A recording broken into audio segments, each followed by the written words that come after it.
The current situation iri kuZimbabwe panguva ino iri kusiririsa.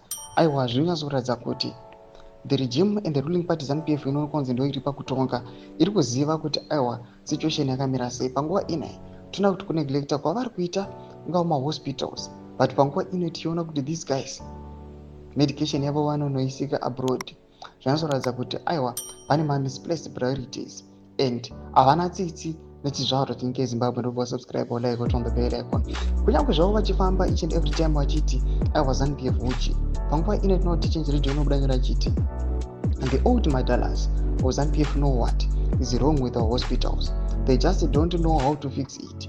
Our hospitals need medicines, basic equipment, food, clean water, electricity, blood. Just basic for now. ZANU yazvikonewa. The problem is ZANU-PF. ZANU-PF has no clue how to run the country.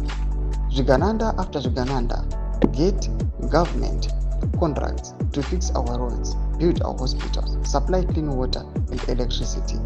They also want to collect rubbish. Certainly, they just don't know how to do it. The Zimbabwe economy should be opened up so young people can participate fully in economic development. Ndo mashoko ari kuda panguva ino ari kuuya panapa achicriticize the regime. Aiwa ZANU-PF inoziva kuti aiwa problem iripo yakamira so but havazivi kuti vangaisolva sei.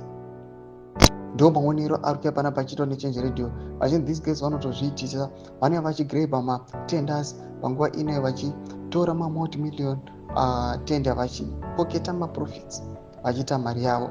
But panguva ino kunokwanzi initiatives ese avari kuita hapamborina kana ari kuita successful, anozofeila nekuda kwecorruption nenepotism necronism. Mashoko ari kuuya panguva ino atiri kuona kuti aiwa Change Radio yazviramba ikati aiwa ZANU-PF haina kana clue nekudevelopa our own country ngairo pasi. Penda comment section medu muzimafuro enyu vatikudipa pamusoro pechitiko ichi. So subscribe or like, chit on the bell icon.